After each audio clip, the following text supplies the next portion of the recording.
แต่งดิไปบ่ บ่ เจ้าฮู้ บ่ตุพายสิไปหาเงินอีกนะตุ สิไปได้วางอาทิตย์ปลายนี่ พูดเอาแล้ว ไปเฮ็ดงานหยัง จังว่า พระเอกเข้าแล้ว ไปเองเขาไปโทรละบาท พระเอกเขาไปสู้เลย อืม รอเลยเขาไม่ได้ เอาบ่แม่ไม้ว่าครับ เออ เพิ่งเจอแม่วางอาทิตย์ปลายนี่แหละ แสดงว่ายังบ่ฮู้เพิ่นสิไปนี่มันบ่ เพิ่นบ่ได้บอก บ่พ่อใหญ่สิไปอีกไปหม่องเก่าผมบ่ ไอ้บอกเก่าคนแหละ ไปเฮ็ดแต่เขาแม่ใหญ่ได้อลูก มาบอกแล้วบอกกันยันคนนั้นให้แล้วเนาะ อ๋อ บ่ เขาไปจะหักล้างเที่ยวใดเขาเล่า เดี๋ยวนี้อันไหนหักหลังนั่นไหนก็เรียกว่าเฉียวหักหลังเจ้าก่อน เที่ยวคือว่าเอาก่อนอยากได้มือนะ บ้านนี้ก็นั่นมันยังเฮี้ยวว่ายาแล้วกำเฮา อ่า เอาตู้นี้แล้วก็ได้ป้าให้มันนะ เออ แม่หมอกับว่าต่อยเฮานะแต่ว่าต่อกันได้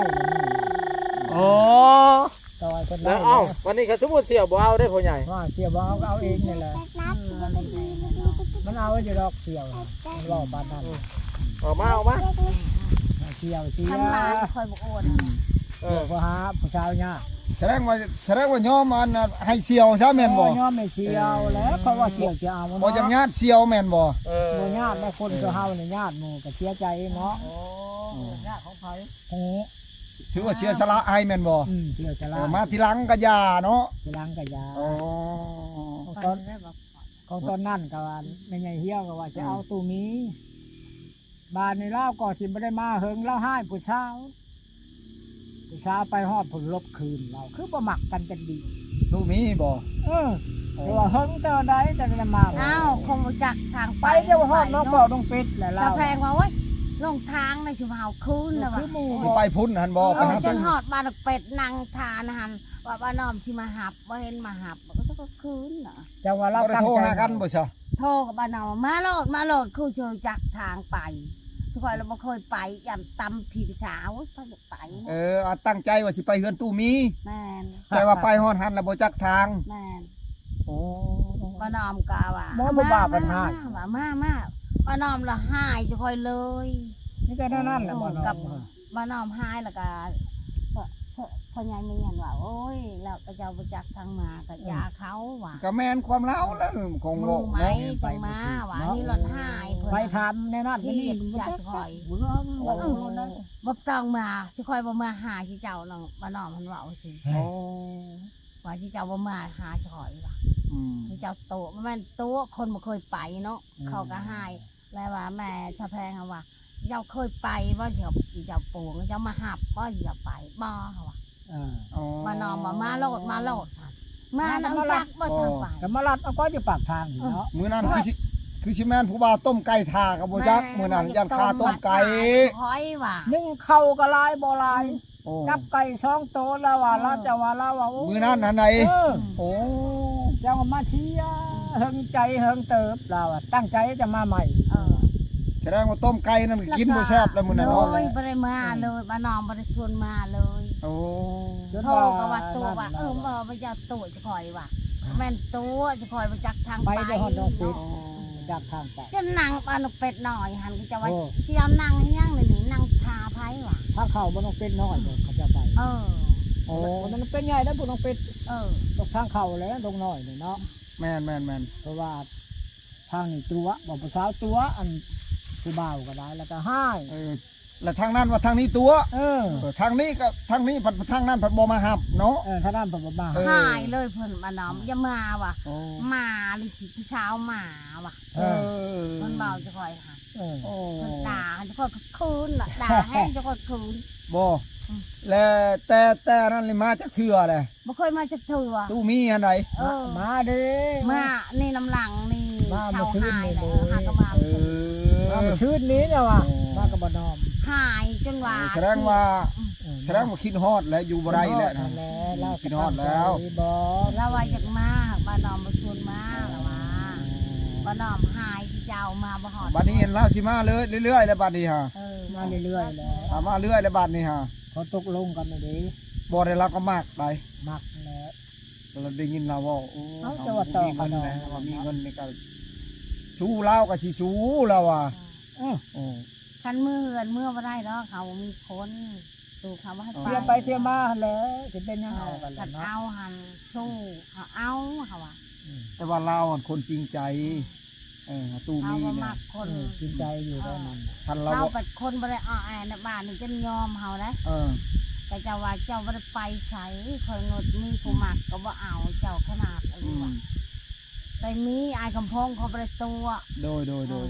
หากแต่ว่าคอยบ่มักคอยบ่อยากได้เขาให้มือเฮือนเขาทำนี่แล้วคอยบ่มือ แม่นแล้วเฮาสิปะก็บ่ได้แล้วปะ ลูกเฮาแบบบ่ให้มือ ทองว่ามูลมังไปชังก็อยู่ในนี่หมดเฮาก็สิปะก็คือเก่าแหละ จำว่าคอยนี่หันอยู่ประจำที่จนใหญ่จนเฒ่านะ แสดงว่าอยากได้เขาก็อยากได้มาสู้อยู่เฮือนเฮาแม่นบ่ แม่น เออ คันมาแต่งมาชูเฮาเอาเฮา มา ว่า แต่งมาสู้แล้วเอาเนาะ คันมือเฮือนเขาเจ้านะเอาแต่เฮิงแล้ว อ๋อ เพราะว่าเขาบ่มีคนมักไม่มีเขาบ่มือเฮือนเขา อ๋อ เขาเจ้าบ่ให้มือปัดเขาบ่เอาเขาชูเนาะผู้หลายคน แม่ ตกมือเลี้ยงแม่เลี้ยงทอง เออ เจ้าเนาะ มีคนเขาบอกจะได้มาเฮือน นี่บัด คือบาง ว่า นี้ เอาแล้วก็ แม่นอยู่ เขาก็เลิกกัน เนาะ แม่นบ่ แม่นละ ผู้ใดชูแม่นเฮาเอา เฉ เฮา พาะจังบ่เฮ็ดทากับแป้งเนาะ เพราะผู้บ่าว ผู้บ่าวบ่ได้ซื้อให้แม่นบ่ มาแล้วเงินก็ให้อยู่นี่นะ ให้บ่มื้อน่ะ ให้ ลอยนึงผู้ใดเพิ่นหาย ร้อยหนึงบ่มื้อน่ะ แม่น มื้อใดเพิ่นสิมา จักเพิ่นว่าอยู่อีกช่องเสมอ โอ้ อยู่อีก 2-3 มื้อ แม่ โอ้ ชื่อสมหมูก็ร้อยหนึ่ง แสดงว่าสิมีข่าวดีแล้วได้นี่เนาะ นี่แหละเพิ่น โอ้ยอย่าลืมบ่าวกำพงเด้อบ่าวกำพงสิมาซอยดอกซอยหมดนี้ บ่ลืมดอก โอ้ได้ไผเด้ เจ้าก็เสียให้อายกำพงหาทั้งนั้นเลยเนาะ หาในไหนตู้เฮานี่ว่าสิเอาของ ให้ ให้เด้ เราบ่เอา โอ้ ให้ เรายังสิไปหาเงินอยู่ดิ เอาว่าจะเอาสองเนาะ เอา ว่า แล้ว ของว่าสิเอา2 ก็ดีแหละ สิคอยนะขอบริหากินดอกไก่หน่อยๆซ้ำค่ะ นี่เขาสิต้มเลยจังหน่อยเขา ต้ม ก็ต้ม ก็ เลย ยา เนี่ย ทำกับดิน เจ้าก็กินน้ำข้าวคำนึง2 คำจากมือเขาซื้อมาแล้ว มาเจ็บคอเรา เราคอยกินบ่ได้คอยไอค่ะกลางคืนก็ไอคืนนี้ค่ะจนว่าคอยจอยลงเลย จังหน่อยปัดอันนั้นอีกดีเจ้ายายห่มนะปิว่าเจ้าบ่กินน้ำมีกวายอีก เพราะว่าดอกเนาะ ถ้าพ้นได้อยู่ หันชาวพลก็อีกหันน่าเป็นยำคอยชมบางหันก็คอยบ่ได้ไปนะ เออ เลยว่าป้าเจ้า เอาได้เป็น ยา ไง ก็ยาชื่อปู่อันพอมีได้มีพอมีอะไรวะ โตเฮ็ดในไรเดี๋ยวนี้ฮะผู้ชาว2 คนนี่ บ่ได้อะไรแล้ว ฮะยายห่มก็มักยายเหี่ยวก็มักนี่สิแบ่งใจไปทางใดเดี๋ยวนี้ แล้ว ฮะ กับเพิ่นนี้แล้วเพิ่น คนมีแล้วแม่นบ่เอ้ยเหี่ยวเฮานี่ ตกลงกัน เอ แล้ว อ หักผู้บ่าวเดี๋ยวยังลาวอ่ะลูกเพราะว่าโตเพอโตมันลูกหาย อืม บ่ให้กับสิคืนน้ำเมียแม่เก่าก็บ่ให้เอา ขึ้นแม่เก่าก็บ่ทำให้เอา ลูกบ่ให้เอา อืม เพราะตอนน้ำโตน้ำผู้บ่าวเด้ อ๋อ แม่เขาน่ะบ่ให้เอากูก็เอาผู้ใหม่ อืม ผู้ใหม่ก็โตเพอโตมันบ้านในนามึงเด้เฮาอ่ะ คำว่าตัวไผ่ตัวมันแล้ว มันมีนา10 เอกตาร์พุ่น แม่นบอก หน้าไผ นาตู้นี้มันอยู่นี่ข้างเขาต้องเป็ด โอ้หลาย ขายเอก เนาะ ตาร์หนึ่งกับปันได้เฮาอ่ะ ได้ละ50,000เนาะอยากจะไล่ครับมันอยู่ในมีหนทาง แล้วขายแล้ว โคกก็ได้กูมือเนี่ย อืม ไผที่มันบ่ตีโคกดอก มันโมติตู้ โอ้ย คู่มือนี่ขอเพียงแต่ คู่มือ อืม อันนี้ว่ามีข้างเขาบ่มีเขากับมันถือเขาชื่อเขาหนทางน่ะแต่มาแต่งเฮาอ่ะครับว่าลูกเว้าในนั้นเนาะ เขาบ่หับแล้วว่าฉันลูกบ่หับแล้ว อ้าวบ่แม่นเขาเว้าซื่อๆมันเอาเลยก็ต้องมันพาเงินมาให้ตลอดนะ อ๋อ หากใช้เนาะมันนั้นก็เงินเนาะหลายหลาย คือมันบ่คือลายถึงน้อยมื้อน่ะ เราเกียมสิมาแต่งเจ้านี่ บ่โดน ถ้าทัวร์เราเตรียมหรอก บ่แม่นเว้าซื่อๆบ่เว้าตัวลาวบ่ ไปตัวได้ชลำละแต่ เว้าอีหลีบ่คารามักเอาอีหลีบ่ คันสู้หันเอาเฮ ความจริงแม่นบ่ แม่ เออ คันบ่สู้บ่ได้ ยันว่าจะหลอกเราซื่อๆนะ นี่บ่เขามาบัดนี้กอดโลดบาดนี้เอากอดแล้วขมักเนาะ แล้วทัวร์อะไรนะ เพิ่นเก่งได้มื้อน่ะได้มื้อน่ะเพิ่นหารได้เพิ่นบายผู้สาวเราได้มื้อน่ะ มื้อนั้นอันใด บายเราได้มื้อ โอ้ น่ะ แสดงว่าสิมีข่าวดีแล้วได้นี่เนาะ ทีนี้แล้วเพิ่น บอกสร้างชื่อเมียจะเอ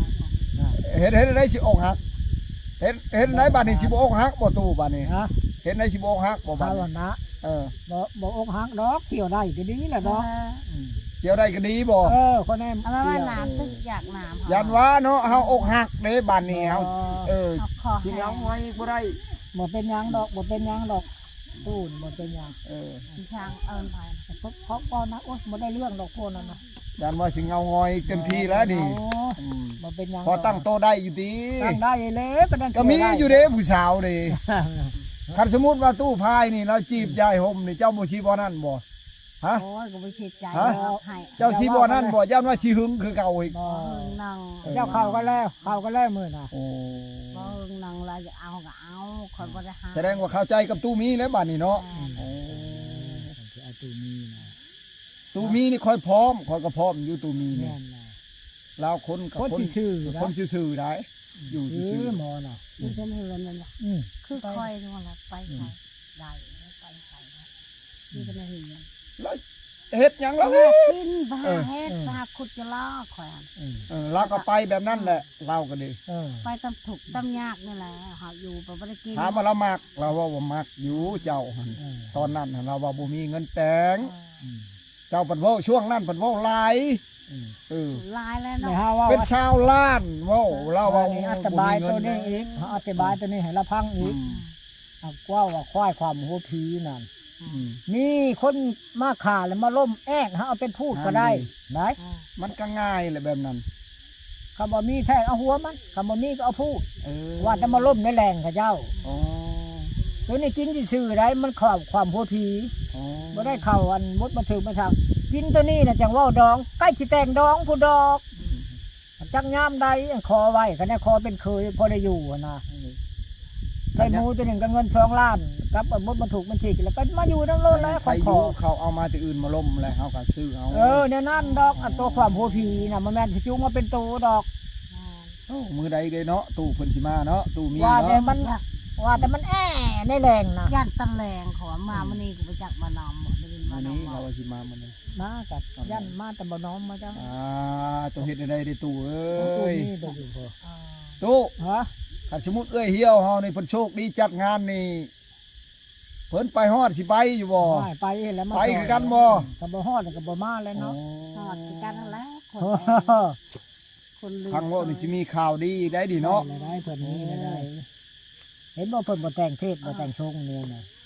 แต่งยังเนาะ แต่บ่แต่งช้ำนี้กับผู้บ่าวยังลุมเข้าแล โอ้ อืม เพิ่นนี่แหละ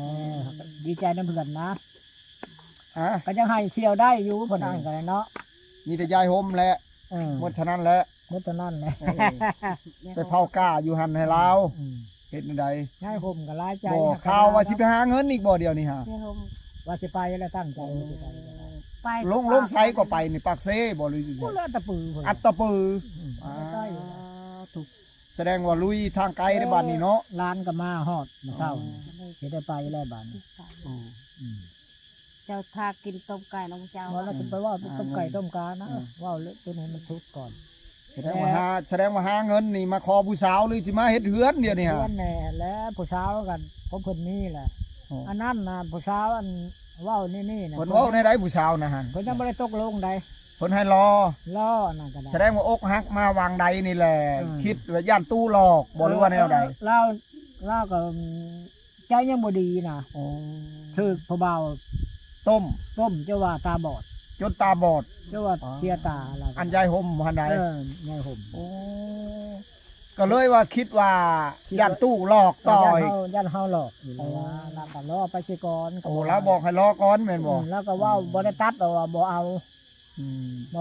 เราหักเบิ่งไปสิก่อน เออ เพราะว่ามันอกหักได้กี่นี่เจ้าว่าชีหูเสียตาเนาะ ที่ลึกเนาะตู้ ที่ลึกใน ก็บ่เคยเห็นแบบนี้แหละคนเฮา อกหักเจ้าว่าเสียเส้นว่าเจ้าว่าบ่เห็นหุ่งเห็นเฮือง คือตู้อกหักตอนนั้นแหล้วเนาะจนชงน้ำเกลือ โอ้คือเฮานี่แหละ โอ้เพื่อสิพื้นน่ะบ่แม่นง่าย พื้นจะพ่อว่าวัยรุ่นเขาบ่จักความเหตุผูกคอลมคอตายเนาะ ทั้งแบบนั้นบ่ผูกคอตายดี บ่ บ่ หลายได้ อ๋อ หลายวัยรุ่นนะ อกหักนี่หันใด อกหักนำผู้สาวนี่ อ๋อ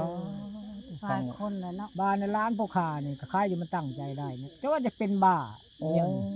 เป็นบ้าบ่ข่าวฮะพอเฒ่าตานายร้านอันอ้ายผู้มามื้อนี้แหละ อันนั้นก็ถึกผู้สาวนอก ผู้สาวหลอก ผู้สาวหลอก อ๋อ เฮ็ดเฮือนเฮ็ดชาติแล้วเขาละบ่เอาบาดนี่มันก็เป็นบ้าบ่แล้วคนเนาะ ตั้งโตบ่ได้ ตั้ เนาะ งตัวบ่ได้เด็กน้อย วัยรุ่นอีกซ้ำ วัยรุ่น บ่ วัยรุ่นยังบ่ได้เมียจักเทื่อละ นั่นแหละโยว่ะ ก็เฒ่านี่ยังว่าเฒ่าแล้วเนาะมันตั้งใจได้สำเฮาเนาะอันนั้นมันตั้งใจบ่ได้เด็กน้อยเป็นบ้าแล้วจะมาเอาไปมาแล้วสิกินหมากินกาวบ่ได้ แม่น คนมันเสียใจเนาะ อ๋อ โอ้คนเฮาจะพ่อกะลายคนละคนก็ผูกคอตาย อ๋อ คนละคนเอ้ยอึดบ่ผู้สาวมันบ่คิดในแนวน่ะ อืม มันคิดบ่แล้วนำผู้นี้เนาะหุ่มๆอยู่คือเฮาอันขึ้นฮอดนี่แหละบ่มีทางว่าสิไปดอก มีแต่แนวเดียวซ้ำไม่สิผูกได้เนาะคน แม่นละไปในการจักเดือนขันไปนี่ จังว่าเว้ากันก็ว่าเฮิงแน่ละรุ่นน่ะ หึงแน่บ่ อืม ยัดปีหน้าพุ่นแหละเนาะ ย่านพุ่นแหละได้เก็บกาแฟแล้วบ่ล่ะ เก็บกาแฟแล้ว พอมันจ้อได้ไปของ โดน หน้ามันก็สิบ่ได้ดำละคนน่ะ โดย มันมีแต่หวานนะเบิดแหละลูกหลานก็ได้ แม่นละ มันบ่มีผล โอ้ย แน่นั่น เจ้าคิดอยู่บ่ยายเหี่ยวนี่ยิ้มแป้นอ